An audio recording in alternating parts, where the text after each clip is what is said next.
here's another episode of Coffee with the Candidates. This is a great chance for us to really get to know all the candidates. And this week we've been primarily talking with commissioners' races, but today we're going to start focusing on the sheriff's race a little bit more. We've been talking with a bunch of different sheriff's candidates. We've talked with a bunch of different candidates for both seat 1 and seat 2, seat 3 of the commissioner seats. But today we have a very special guest today because I interviewed him back when I was doing my other thing that I was up to. And we're going to update whatever's happening because he was one of the first people to sign up for the sheriff's race. And without further ado, please let me introduce you to Mike Shepard. Mike, how are you? I'm doing good. Good to see you today. It's good to see you. Welcome to the program. Nice homey atmosphere. It's I not like so it. bad. I like We've got it. coffee. We've got beverages. This is just. What more could you ask for? Last time I didn't even get anything to drink. Well, yeah, this is better than still, isn't it? So tell me, sir, how's it going on the campaign trail? Hey, we're just out there plugging away. Mm-hmm. Out there trying to say hello to as many folks as we possibly can and press on from there. Uh-huh.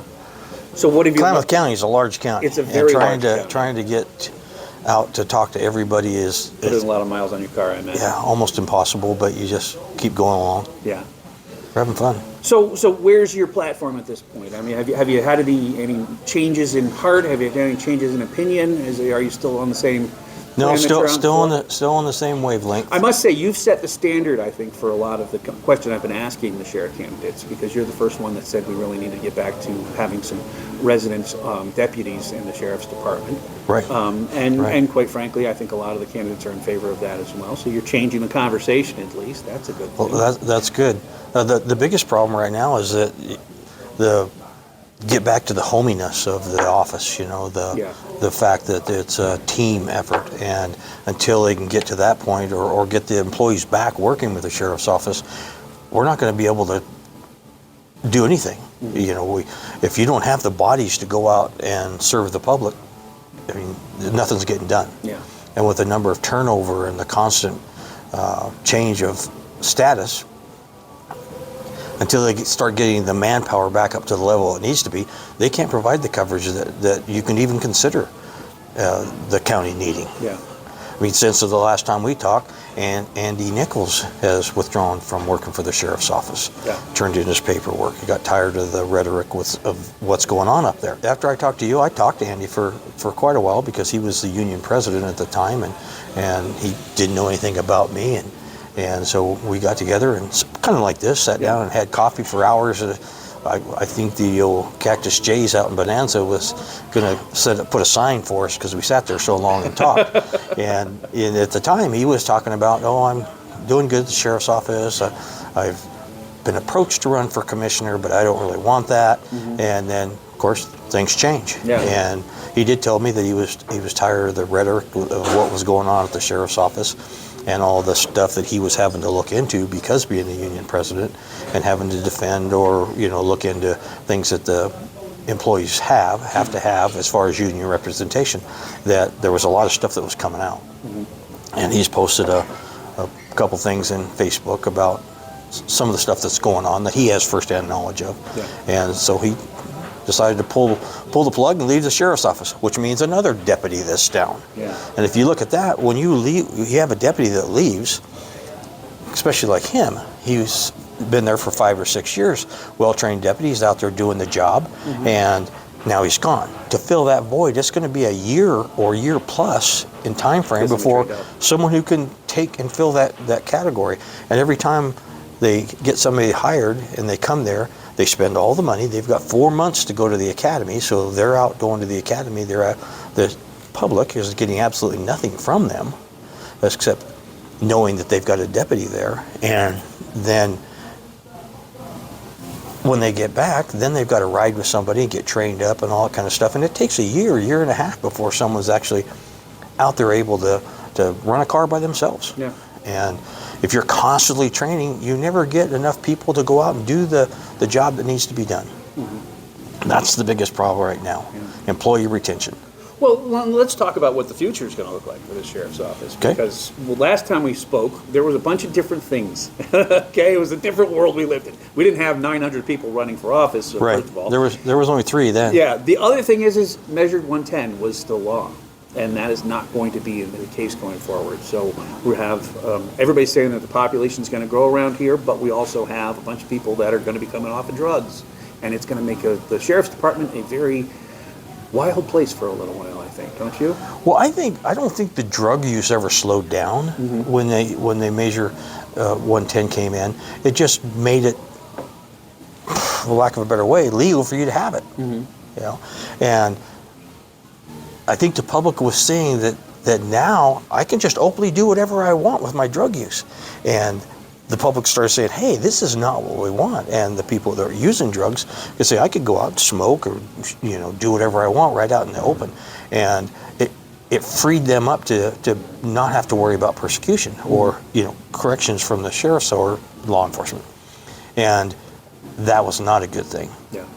And so they reversed that now and saying, hey, we're going to criminalize the possession of drugs now. And so that's going to turn around. It's going to give law enforcement a little bit more of a handle, and as with dealing with the public. Whereas before you went over and you found somebody, you know, smoking a crack pipe on the street, what could you do? Right. Well, now you've got another tool to use. The drug use is going to continue. I mean, we that's never going to stop. Well, one of the things they've talked about with this new law, so to speak, is that they're really going to try to push people into rehab programs, and they're really putting a lot of onus, I think, on the law enforcement to try and find the individuals that are interested in going to rehab, and and then the courts are going to have to mandate that it happens.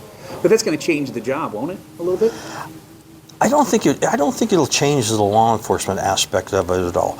I worked on the Narcotics Task Force for about 6 years, and at that time we went into a lot of houses. We really did, and it was amazing how many times we'd go into somebody's house and they'd have graduated from 12-step program, graduated from this program, graduated from that program, and they're still using drugs. Yeah. We would have clients who had become informants, so to speak, and they would say, oh, okay, I can't do anything to help you today because I have to go to my class. And they would go to their class, and then we'd come back, okay, so who can you buy from? And they go, well, I met this guy in class, and he's staying, he can... It's a networking event. Yeah, it's a networking event. And that stuff happens. I mean, you see it on TV all the time, and you think, oh, they're getting their drugs in the jail, they're getting their drugs this way, or I go to a class and I network through that. I saw a TV show not long ago about, it was a series about Oxycontin. And the results of Oxycontin, and the people were going to classes, and the people at the classes were dealing them Oxycontin, and they were supposed to be in the rehab program. Right.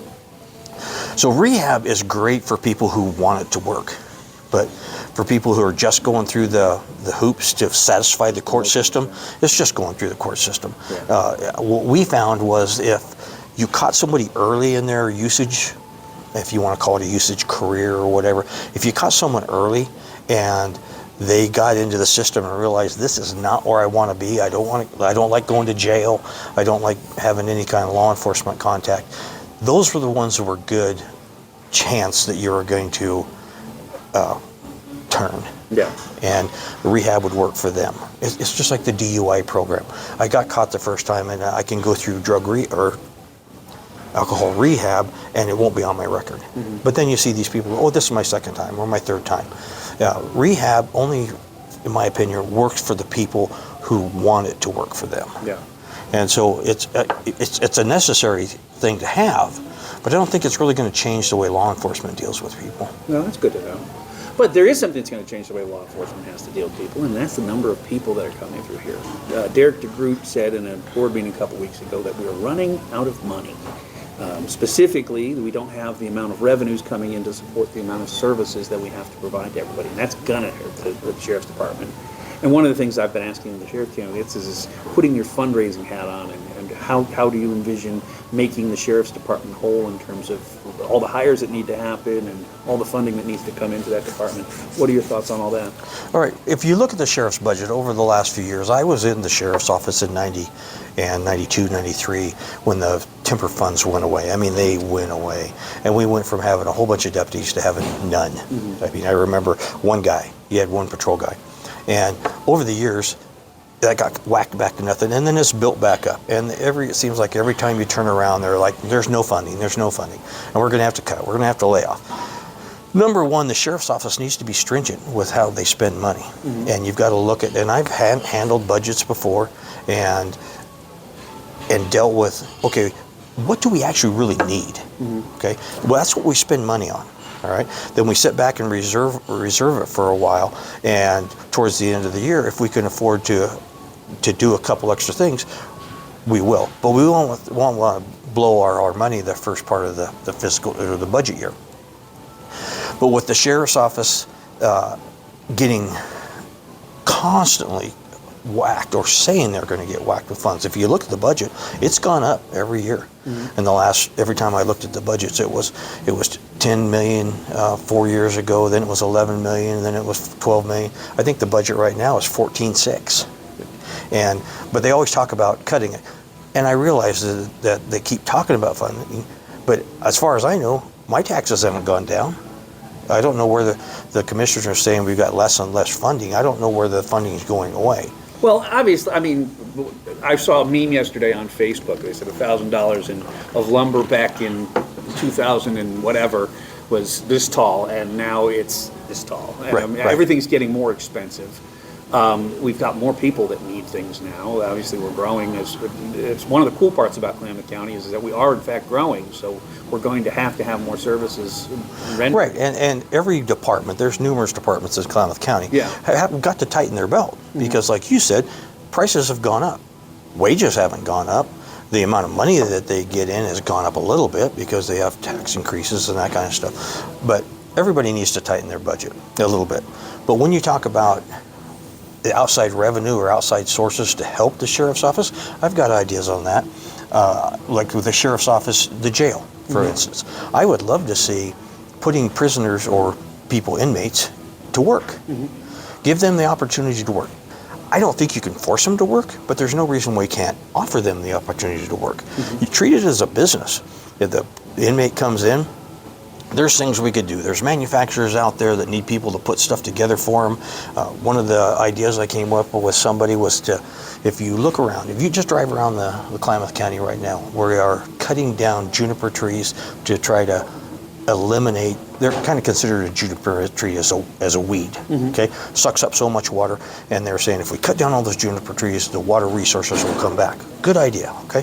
So what did we do with those trees? We stacked them all up in big piles and we burned them. What a waste of revenue. What a waste of resources. Why couldn't we take and turn those logs into pellets? There's no reason why you couldn't have an operation where the sheriff's office is making pellets and afford the inmates an opportunity to work. One thing I would really like to do is put them to work. The trouble with an inmate right now, you know how long you can keep an inmate in jail? At the sheriff's office. I don't know. At the most is 1 year. If they extend past that year, then they have to go to the state prison, move upstairs. So some of those inmates could be in there for a year. What happens to their household the entire time they're gone? Nothing. Falls apart. Did their bills still are their bills getting paid? No. Or nothing's getting done at their house. So they're struggling. But if we can take and put them to work, let's say we put them to work at minimum wage, $12 an hour, okay? And we put them to work, they're working, let's say in this pellet mill, and they're earning an income. Part of that income can go back to help pay for their stay. Part of it could go into a little pool of money for them. So when they get released, instead of kicking them out the door and saying, okay, go about your business, they head down the hill, they've got no money, they've got nothing to do except for walk along and go, what can I steal because I need money? Whereas if we could put a pot of money because they worked to earn some of that money and they walked out the door, we handed them a little bit of money, then that's helping them maybe integrate back into society. And it's helping the sheriff's office because we're going to benefit from their labor.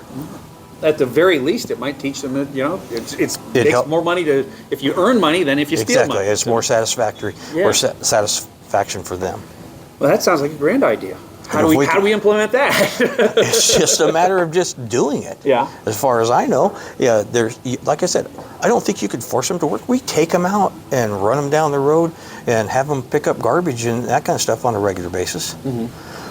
Why can't we put them to work at the bottom of the hill? There's a warehouse at the bottom of the hill below the jail. Why can't we turn that into some kind of manufacturing plant, manufacturing pellets. I talked to some people, like the people from Coastal. They said, if we wanted to sell our pellets at Coastal, what would we have to do? The manager told me we just have to get hold of the corporate office, show them what we've got, and we could possibly integrate it into their system. She says, we're short of pellets every month during the wintertime. They would love to have another resource for pellets. And if we could make money off of the pellets, off of the inmate labor, it helps the sheriff's office. That makes perfect another sense revenue or another avenue. Yeah. 114. When 114 started to go, they were going to implement a deal where we had to take in and have a special class that you had to take before you could buy a firearm, right? What's the rules to get a concealed weapons permit right now? What do you got to do? I don't know intimately. All right, number one, you got to pass a background You have to take test and all that kind of stuff. The problem is that part of the regulations, or what you have to do, is have a handgun class, right? And that's supposed to show that the person is competent to get a concealed weapons permit, that they've got a class, right? You can go on the internet, pay your $25, because that's all it is, take a test, and they send you a certificate. What kind of class was that? Not a very effective Not one. a very effective one at all. Right. But if we could take and start giving classes, we have firearms instructors. I'm a certified firearms instructor right now. I've given concealed weapons classes before, charged the person $75.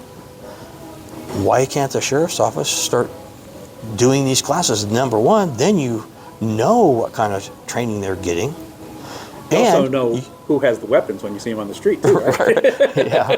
And not only that, but they're getting quality, and instead of paying somebody else to do the class, they're paying the sheriff's office. Another source of revenue. Yeah. There's all kinds of stuff we can do. There's grants and all that kind of stuff, but with those grants come stipulations. And if you can't fulfill those stipulations, then they want you to pay the grant money back. Now, if you go for a grant, you go for it with the idea that we'll be able to live within the guidelines of that grant. Well, like back east where I came from, there was this huge thing going on when I left there. It was the militarization of the police forces out there. The city I worked in, they had a hovercraft.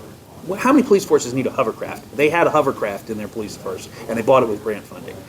It seems to me that there is possibilities that, for maybe extreme equipment, but maybe just basic equipment as well, we could get some grant funding to work for those things. What do you think about that? Absolutely. There's grants out there for all kinds of stuff. Do those always benefit the sheriff's office? Not necessarily. I've seen scenarios where they've gotten a lot of grant money and bought a bunch of stuff, and then the public goes, how can you afford this? They don't understand that it was all bought with grant money. All they see is this fancy equipment rolling down the road. All right? Having an open book with the sheriff's office, or an open door policy, which will help alleviate some of those issues, and you can explain to the public where it came from, will alleviate some of that issues. But yeah, there's all kinds of grants to get all kinds of fancy stuff. And it's just a matter of digging in and doing it. Another question for you. And this is a question that I've been asking all the sheriff's candidates. What about Chillicothe? It's got 700 people there. It has one of the worst murder rates. It has one of the worst missing persons rates. It's got a drug rate. It's got a criminality rate that's off the charts. For such a tiny little community that is sequestered so neatly in the beautiful mountains of Oregon, why is that such a troubled spot, and how are we going to fix it? Okay. Back when I first started working at the sheriff's office, we had a resident deputy up there. His name was Dave Sellers. Dave Sellers was an excellent deputy, had built a rapport with the residents of Chillicothe, and they knew Dave. They knew he was up front guy, and you didn't have the problems. You still had problems, but because he had been ingrained in that area for so long, the problems were a lot better mitigated. Okay, we need to get back to a deputy that can fulfill that type of role once again. A resident deputy. It's got to be somebody that we can put into that community, that the community will build trust with. Yeah. And Dave had that trust, but he had lived up there for years and years and years. And that trust came from those years and years. And you're not going to fix that overnight. Is it possible to like recruit somebody from the local area Well, up there? that's what you try. Yeah. That's what you try. And you try to get somebody that maybe has a little respect already in the area. It takes a special person to work in an area like that. Yeah. And you can't take and send a deputy up there, Deputy A this week or this month, and Deputy B the next month, the Deputy C the next month, because it just doesn't work. You don't get any rapport built within the community. Mm-hmm. And it's got to be someone who can go out and is willing to go out and talk to the tribal members, talk to the people, the store owners, the restaurant owners and stuff up there in that area. And it's got to be somebody that you can put in there, and they've got to start building that rapport. Number one, it's got to be a good rapport with the sheriff's office and Chiloquin as well. When you talked about money and funding and that kind of stuff, I was talking to some people on Bly Mountain, and they were talking about they themselves were going to pull together and say, could we get funds and contract with the sheriff's office for a deputy? I said, I don't see why not. Incorporated cities like Bonanza, Merrill, Malin, Chiloquin, if you're an incorporated city, you're supposed to have law enforcement. Mm-hmm. Now, whether you contract with the sheriff's office or provide your own, by becoming an incorporated city, that part of that stipulation is that you agree to get some kind of law enforcement. Right. Okay, Bonanza, they've contracted with the sheriff's office, they've contracted with Malin, they've tried different ways to contract and get money going for them.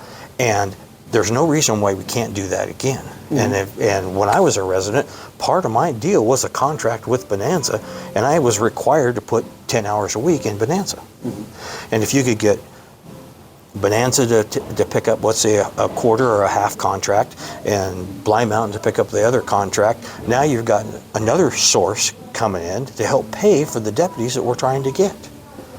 What they got to realize is that if they're paying for that, they deserve that person to come do that work. I know that at one point, the Bonanza was paying for a deputy to come out and put so many hours in, and it wasn't being fulfilled. Yeah. And when that starts happening, then the city doesn't want to fund that. But there's different ways of sources to do that. At one point, with the Chiloquin paid for part of the resident deputy. Well, then maybe we can figure out how to get you into office and you can make that happen, sir. That's what we need. Hey, Mike, so good to see you. Let me shake your hand. Thank you for being here today. Thank you for joining us. These conversations are exactly what we need to have happen. And quite frankly, I think your wisdom and all your years, you bring a really interesting perspective to what we can do as sheriffs. So thanks for sharing that with us. Thank you. And thank you for being here today, because these are the conversations we need to have, folks. We got an election happening in May.